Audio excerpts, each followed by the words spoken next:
الحمد لله رب العالمين والصلاة والسلام على أشرف الأنبياء والمرسلين محمد وعلى آله وصحبه أجمعين، أما بعد. عن عمرو بن شعيب عن أبيه عن جده قال قال رسول الله صلى الله عليه وسلم: لا يحل سلف وبيع ولا شرطان في بيع ولا ربح ما لم يضمن ولا بيع ما ليس عندك. رواہ الخمسہ وصححہ الترمذی وابن خزیمہ والحاکم۔ محترم حاضرین، کتاب البیوع باب الشروط وما نہی عنہ کے تحت یہ حدیث جو عمرو بن شعیب عن ابیہ عن جدہ کے طریق سے مروی ہے،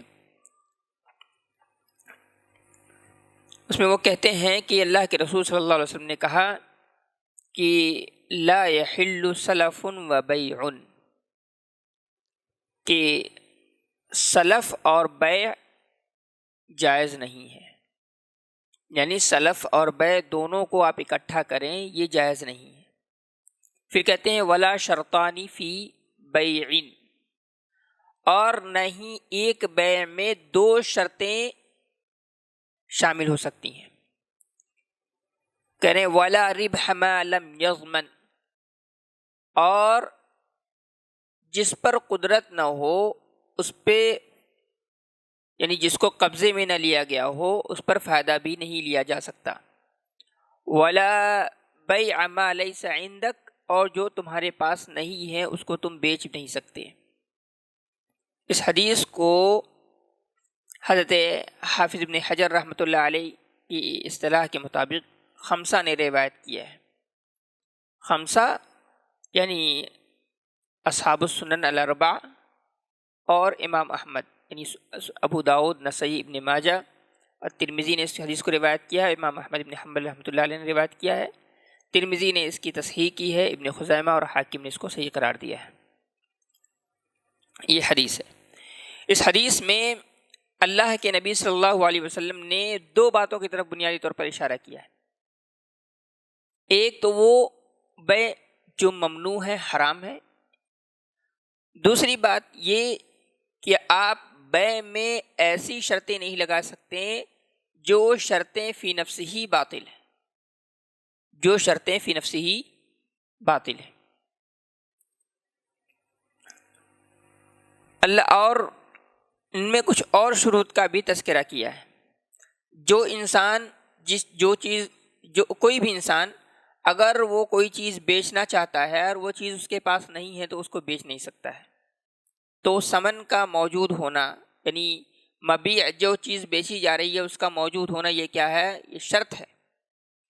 اسی طریقے سے اس حدیث میں یہ بھی کہا گیا ہے کہ جس پر انسان کو اختیار نہیں ہے، قدرت نہیں ہے، وہ اس سے فائدہ بھی نہیں اٹھا سکتا ہے، اس سے فائدہ نہیں کما سکتا ہے۔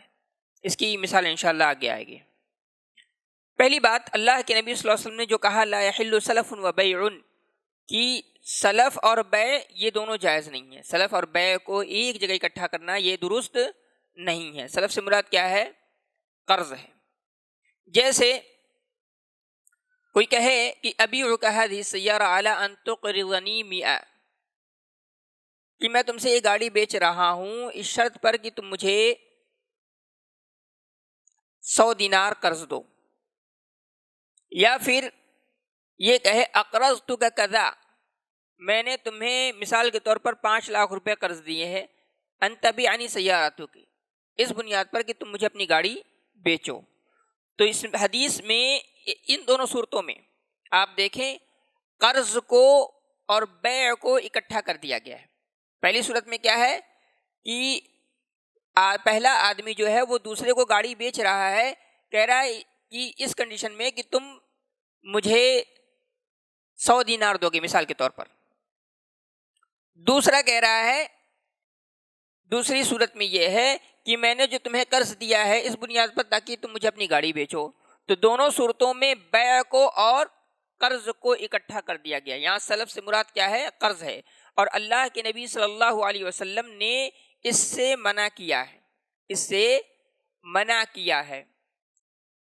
کہتے ہیں وقد حکا ابن عبد البر رحمہ اللہ و ابن حبیرہ اتفاق العلماء علی تحریم ذلک، کہ اس کی حرمت پر امام ابن عبد البر نے اور ابن حبیرہ نے اتفاق، اہل علم کا اتفاق نقل کیا ہے کہ بھائی یہ دونوں، یہ ایسا بے جس میں قرض بھی ہو وہ جائز نہیں ہے۔ امام ابن قدامہ رحمۃ اللہ علیہ کہتے ہیں لا اعلم فیہ خلافا، اور اس میں مجھے کسی کے اختلاف کا علم نہیں ہے۔ کیوں یہ درست نہیں ہے؟ اہل علم کہتے ہیں لأن كل قرض جر نفعا فهو الربا، اس لیے کہ اس میں جو قرض ہے اس قرض کے نتیجے میں انہیں کیا ہوا ہے؟ فائدہ ہوا ہے۔ پہلی صورت میں کیا ہے؟ گاڑی اس شرط پہ بیچ رہا ہے کہ تم قرض دو گے، تو قرض دینے اصل کیا ہے؟ قرض کا حصول ہے، تو قرض کے بنیاد پر اس کو کیا ہے؟ منفعت حاصل ہو رہا ہے۔ دوسری صورت میں کیا ہے؟ اقرضت کا قضا، میں نے تمہیں ایک اماؤنٹ قرض کی صورت میں دی اس بنیاد پر کہ تم مجھے اپنی گاڑی بیچ دو، تو یہاں پہ قرض دے کر کے کیا ہے؟ فائدہ حاصل ہو رہا ہے، چاہے وہ کوئی بھی قسم کا فائدہ ہو، اور یہ قاعدہ ہے کہ ہر وہ قرض جو نفع پہنچائے وہ کیا ہے؟ ربا ہے۔ تو یہ یعنی ایک بے میں قرض کو اور بے کو دونوں کسی ایک ہی عقد میں اکٹھا کرنا یہ جائز نہیں ہے۔ کیوں؟ اس لیے کہ یہ ربا تک انسان کو لے کے چلا جاتا ہے، اور ربا یہ حرام ہے۔ اسی طریقے سے یہاں پہ جو اللہ کے رسول نے کہا ولا شرطان فی بیع، ایک بیع میں دو شرطیں نہیں ہو سکتی ہیں، تو اس سلسلے میں جو اہل علم کی آراء ہے وہ مختلف ہیں۔ بہت سارے اہل علم نے کہا کہ نہیں، دو شرطیں نہیں۔ مثال کے طور پر آپ کسی دکان پر گئے، وہاں سے آپ نے فریج لیا یا کوئی سامان خریدا، کہا مثال کے طور پر اے سی خریدا آپ نے، اور آپ نے شرط لگایا کہ اس کو میرے گھر پہ لے جاؤ، گھر پہ پہنچانا ہے اور اس کو فٹ بھی کرنا ہے، فکس بھی کرنا ہے، تو دو شرطیں ہو گئی نا۔ تو جن اہل علم نے ظاہر کا مفہوم لیا ہے ان کے نزدیک دو شرطیں لگانا جائز نہیں ہے، دو شرطیں لگانا جائز نہیں ہے۔ اور بہت سارے اہل علم نے یہ کہا کہ دو شرطیں جائز نہیں ہیں۔ دوسرا جو موقف ہے اہل علم کا شرط کے سلسلے میں، وہ کہتے ہیں کہ ایک شرط لگا سکتے ہیں لیکن دو شرطیں نہیں لگا سکتے ہیں۔ ایک شرط لگا سکتے ہیں، دو شرطیں لگانا یہ بیع میں جائز نہیں ہے۔ یعنی آپ یہ شرط اے سی خریدا، آپ یہ شرط لگا سکتے ہیں کہ اس کو گھر پہ پہنچانا ہے، لیکن آپ یہ شرط نہیں لگا سکتے کہ اس کو فکس بھی کرنا ہے۔ اگر جیسے آپ نے دو شرط لگائی تو وہ دو شرطیں باطل ہو جائیں گی۔ لیکن اس سلسلے میں بہرحال جو مختلف آراء ہیں اہل علم کی، دو تین اقوال ہیں، تو جو صحیح اور جو درست بات ہے وہ یہ ہے کہ جو اگر ایک شرط ہے یا کئی شرطیں ہیں، اگر وہ شریعت کے خلاف نہیں ہے تو ان شرطوں کو بیع میں لگانا جائز ہے۔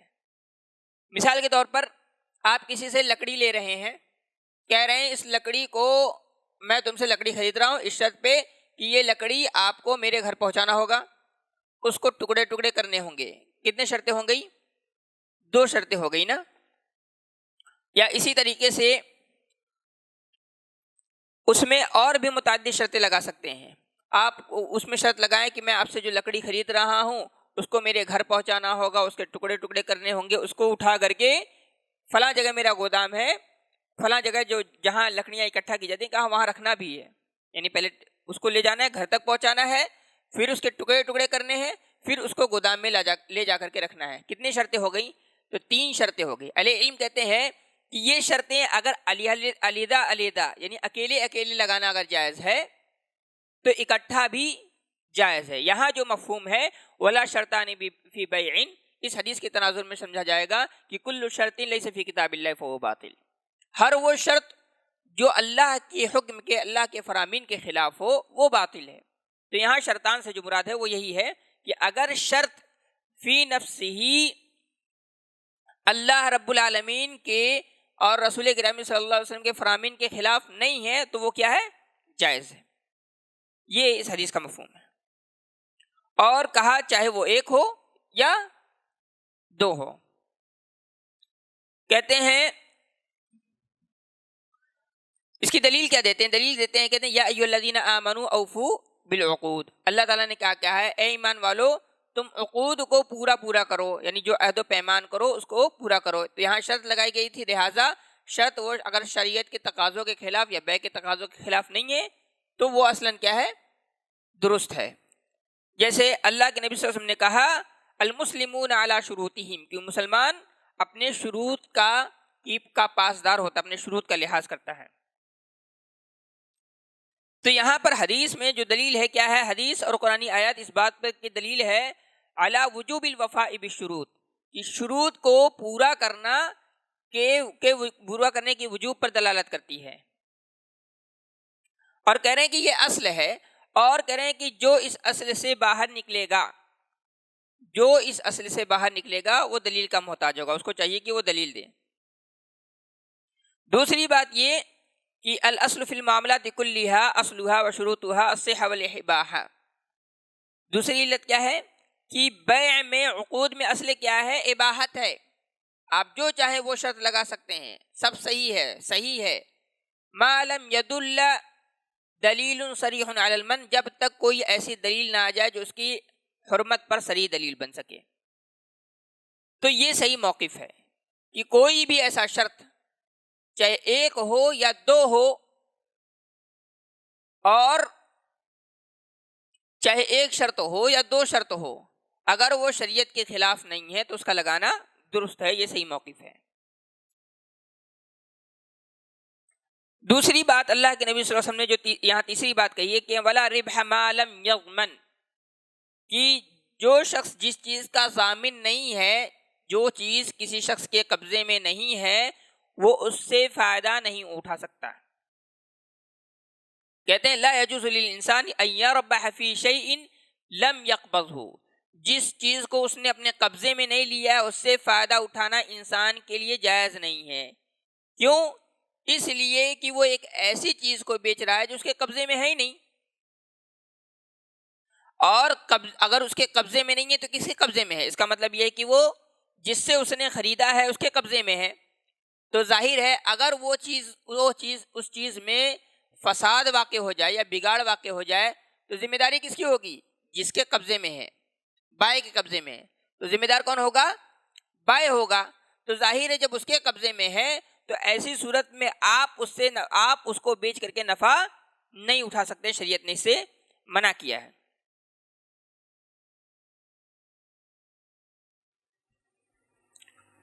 اور اسی طریقے سے اللہ کے نبی صلی اللہ علیہ وسلم نے کہا وَلَا بَيْعَ مَا لَيْسَ عِندَكَ، کہ جو چیزیں آپ کے پاس نہیں ہیں، جس کو آپ کی ملکیت حاصل نہیں ہے، آپ اس چیز کو بھی نہیں بیچ سکتے۔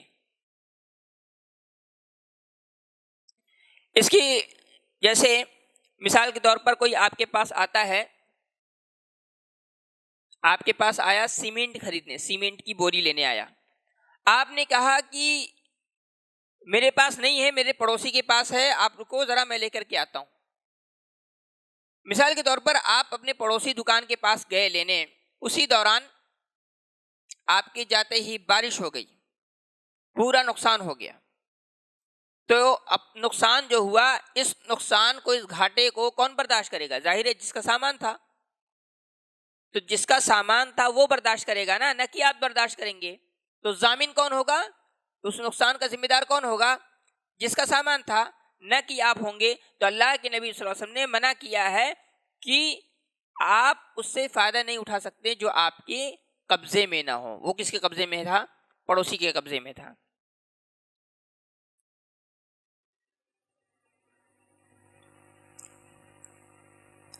اس کی اہل علم نے یعنی بیع ما لیس عندک، یعنی آپ کسی ایسی چیز کو بیچیں جو آپ کے قبضے میں نہیں ہے، جو آپ کے پاس نہیں ہے، اس کی اہل علم نے دو صورتیں بیان کی ہیں۔ پہلی صورت کیا ہے؟ کہتے ہیں النہی عن بیع العین المعینہ التی لیست عند البائع بل ہی مملوکۃ لغیرہ، کہہ رہے ہیں کہ ایک ایسی چیز کو بیچا جا رہا ہے جو انسان کے پاس نہیں ہے، وہ کسی دوسرے کے پاس ہے، کسی دوسرے کی ملکیت ہے، اس کی ملکیت ہے ہی نہیں۔ فَيَبِيعُهَا ثُمَّ يَسْعَىٰ فِي شِرَائِهَا مِنْ صَاحِبِهَا، پہلے وہ اس کو بیچ دیتا ہے، پھر وہ اس کو اس کے مالک سے خریدنے کی کوشش کرتا ہے، پھر وہاں سے لا کر کے پھر اس کو کس کو دیتا ہے؟ جس سے اس نے بیچ دیا ہے۔ اس کی مثال آپ یوں سمجھیں، جیسے کسی کے پاس گاڑی ہے، ٹھیک ہے، کسی کے پاس گاڑی ہے، آپ نے کسی سے بتایا ارے فلاں کی گاڑی بڑی اچھی ہے، بڑی اچھی کنڈیشن میں ہے، میں وہ گاڑی آپ کو بیچ دیتا ہوں۔ تو اس نے گاڑی اس سے بیچ دی، اس سے قیمت لے لی، اب وہ جا رہا ہے، جس کی گاڑی تھی اس کے پاس گیا اور اس سے وہ گاڑی خریدنے کی کوشش کر رہا ہے، اس سے وہ گاڑی پھر خرید کر کے لا رہا ہے، پھر کیا کر رہا ہے؟ وہ جس کو گاڑی بیچا تھا اس کے حوالے کر رہا ہے۔ تو اس سے بھی اللہ کے نبی صلی اللہ علیہ وسلم نے منع کیا ہے۔ دوسری صورت ہے کہ یشمل بیع ما لا یقدر علی تسلیمہ، کہ یہ اس بیع کو بھی شامل ہے جس میں سامان کو انسان دوسرے کو کے حوالے نہیں کر سکتا ہے۔ مثال کے طور پر جیسے آپ کا غلام ہے، آپ جانور بیچ رہے ہیں، بھیڑ بکریاں بیچ رہے ہیں، اتفاق سے آپ جو بکری بیچ رہے ہیں وہ بکری آپ کے پاس ہے ہی نہیں، بھاگی ہوئی ہے، فرار ہے، آپ کے قبضے سے باہر ہے۔ اب آپ نے جو خریدنے والا آیا اس سے آپ نے پیسہ لے لیا، تو آپ کیسے اس کو حوالے کریں گے؟ جانور کیسے دیں گے جب جانور آپ کے ہاتھ میں ہی نہیں ہے؟ تو اس لیے کیونکہ اس میں غرر ہے، ہو سکتا ہے وہ آپ کو حاصل ہو سکتا ہے بکری آپ کے ہاتھ سے نکل کے بھاگ کے دور چل جائے، آپ اس کو پکڑ ہی نہ سکیں۔ تو اللہ کے نبی صلی اللہ علیہ وسلم نے اس طرح کے بیع سے، اس طرح کے خرید و فروخت سے منع کیا ہے۔ تو یہ ساری چیزیں ہیں جس کا ہمیں لحاظ کرنا ضروری ہے۔ لیکن یہاں پر ایک مسئلہ یہ ہے کہ اگر بیع یعنی ایسا بیع جس کی صفت بتائی گئی ہو اور پھر وہ چیزیں بعد میں دینی ہے، جس کو بیع سلم کہا جاتا ہے۔ بیع سلم میں ہوتا کیا ہے؟ کہتے ہیں ہوا بیع موصوف فی الذمہ، یعنی آپ کے پاس ایک آدمی آتا ہے، وہ آپ سے کہتا ہے مثال کے طور پر کہ میرے پاس مجھے ایک گاڑی چاہیے، اس کی وہ گاڑی ایسی ایسی ہونی چاہیے، گاڑی آپ کے پاس ہے نہیں، کہا کہ مجھے گاڑی ایسی ایسی چاہیے، اور پھر آپ اس کو بعد میں اس کو بنا کر کے دیتے ہیں، پھر آپ اس کو بعد میں بنا کر کے دیں گے، یعنی گاڑی آپ کے پاس فی نفسی موجود نہیں ہے، لیکن آپ گاڑی بنانے والے ہیں، وہ آپ کے پاس آتا ہے کہ بھائی مجھے گاڑی چاہیے، گاڑی کی یعنی اس کے جو فیچرز جو ہے ایسے ایسے ہونے چاہیے۔ تو یہاں پہ کیا ہے؟ بیع موصوف فی الذمہ ہے، یعنی ایک چیز فی نفسی موجود نہیں ہے لیکن بتایا گیا ہے کہ ہمیں ایسا ایسا چاہیے، تو ظاہر ہے جب وہ بنا کر کے لائے گا تو پھر وہ بنا کے اس کا پیسہ دیا جائے گا۔ تو یہ جو بیع سلف اس کو کہا جاتا ہے، اس کے بیچنے میں کوئی حرج نہیں ہے، یہ بلکہ درست ہے۔